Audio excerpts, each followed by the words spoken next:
한명수 전 해군 참모총장께서 추도사를 하시겠습니다.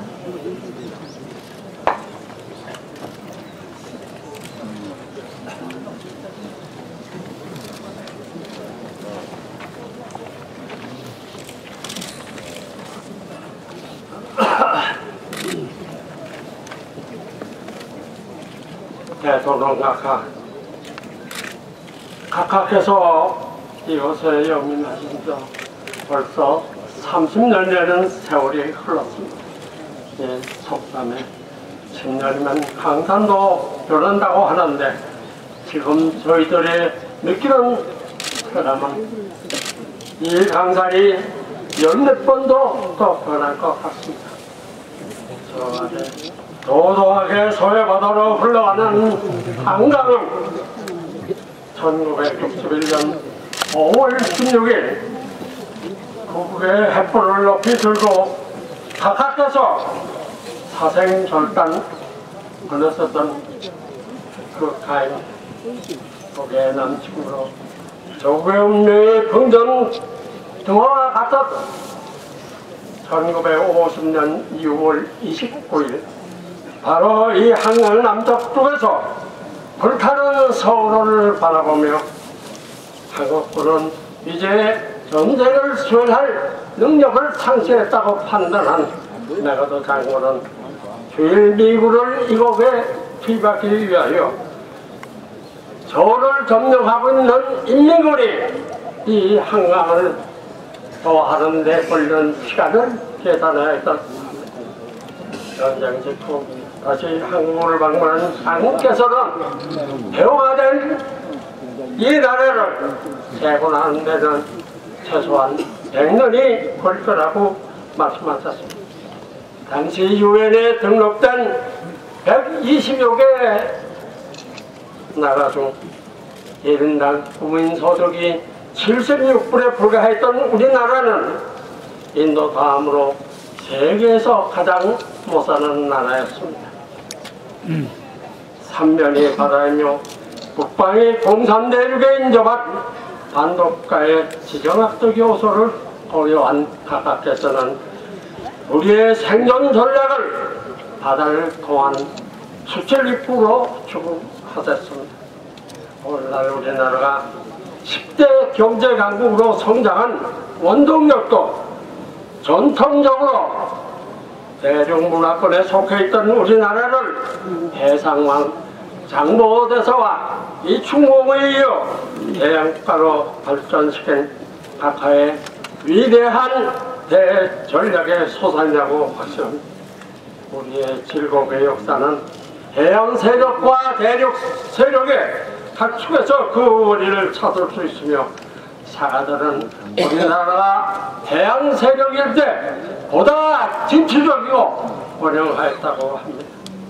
1964년 11월 우리나라 수출이 1억 불을 달성하자 놀란 세계는 한가의 기적이라고 개인적인 눈으로 우리를 바라보기 시작했습니다. 대통령은 오늘날 각하의 영노 아래 온 국민의 땀과 눈물 그리고 피로서 창출한 한가의 기적을 일부 외면하거나 모르는 세대가 너무나도 많다는 현실이 안타깝습니다. 보존 자원이 하나도 없는 당시 우리나라는 경제가 발에 필요한 자금의 일부를 서둘러서 차원하였고 우리는 그들이 필요한 광부와 간호사를 서독에 보냈습니다. 1964년 12월 10일 서독에 파견한 광부와 간호사들을 위로하기 위하여 서독을 방문하신 각하께 박정희 대통령, 우리 대통령 박정희를 환호하는 광부들과 간호사들을 격려하고 그들과 눈물의 작별 인사를 나누고 호텔로 돌아가는 차 속에서 계속 그런 각하의 뜨거운 눈물을 동선하였던 일제 대통령께서 닦아주셨다는 일화는 영원히 우리 가슴속에서 떠나지 않을 것입니다. 1965년 월남 기후 대통령으로부터 경력 지원 요청을 받은 각하께서는 6.25 전쟁 당시 우리를 도와주신 자유우마에 대한 보답과 더불어 월남에서 그 장군에서 병력 부족으로 앞전 고통하고 있던 미국이 그 충원을 위하여 주한미군을 이에 투입할 것을 실행이 어기려 하자 미군이 떠난 휴전선은 북의 남침을 유효할 가능성이 높다고 판단하신 각하께서는 장업대 일부 정치인들과 대한사들의 강력한 반대를 무릅쓰고 적과 민족의 장래를 위해 대통령으로서 국군의 최고사령관으로서 파견내는 역사적인 대영단을 내리셨습니다.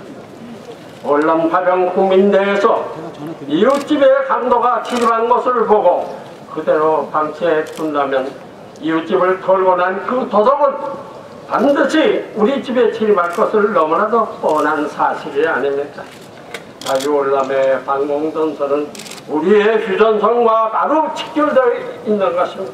그리고 파월 장병들에게는 영감무쌍한 우리 국군의 정토를 더욱 빛나게 해줄 것을 당부하셨습니다. 파병 문제의 일부를 보좌했던 참모총장의 한 사람으로서 당시의 비상한 교류와 번뇌에 찬 각하의 모습을 잊을 수가 없습니다. 파월 장병들은 국군의 최고사령관인 각하의 명령을 충실히 완수함으로써 국군 현대화의 일익을 담당하였고 나아가 한가의 기적의 소속인 산업전사들의 중동 진출에 확고한 교두보를 구축하였습니다. 자유월남이 공산화된 직후 6.25에 참전한 국회의원들로 일부가 구성된 방미사절단이 미국의 호도 대통령을 예방하였습니다. 우리 일행을 배박한 로드가든 행사로 맞이해 주신 호도 대통령은 내외 기자들에게 월남에 한국을 파견해 주신 박 대통령과 한국 국민에 대하여 감사되는 말씀과 한미 발과약은 확고 부탁하다는 것을 전명하였습니다. 이어 대통령 직무실에서 우리와 동석한 6.25 전쟁에 참여한 미국의 상하 연들도 이후 동성으로서 결매인 대한민국을 결코 잊을 수 없으며 미국 의회가 한국을 돕는데 최선을 다할 것을 다짐하였습니다.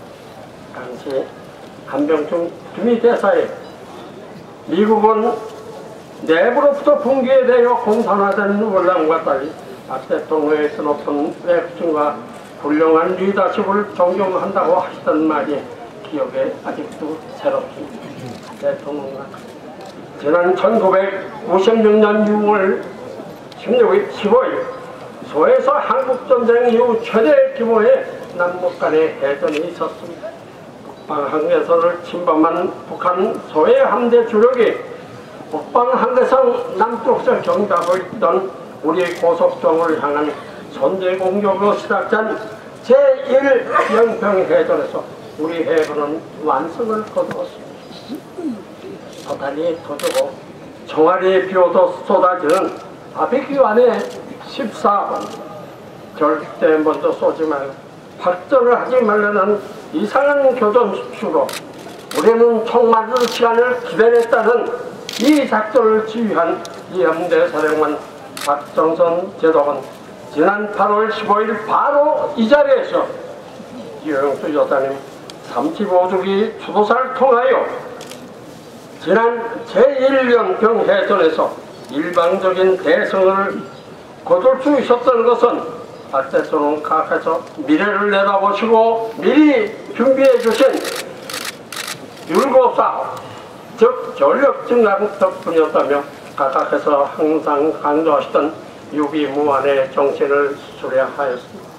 1962년 11월 동해에서 우리 해병대 상작전을 창원하시던 각하께서는 구축함으로 울릉도를 예고 없이 방문하였습니다. 항해 도중 저 멀리 수평선 너머의 독도를 바라보시면서 이순신 제독이 전쟁에 대비한 전략과 전력을 갖추어 왜군을 물리쳤던 유비무한의 정치로서 독도를 지켜야 한다고 하시던 말씀이 기억에 생생합니다.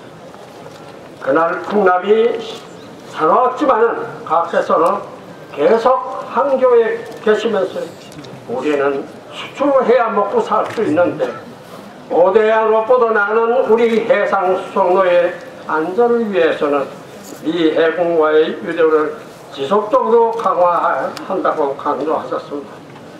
10일 자정이 넘어 가랑잎처럼 흔들리는 보도로 울릉도 도동항에 상륙하신 각하께서는 잠시 군수관사에서 눈을 붙이시고 10일 아침 일찍 군청에서 박창규 군수로부터 울릉도와 독도에 대한 보고를 받았습니다. 이 자리에서 각하께서는 지난해 독도 지형도를 만들어 토지대장에 등록하라고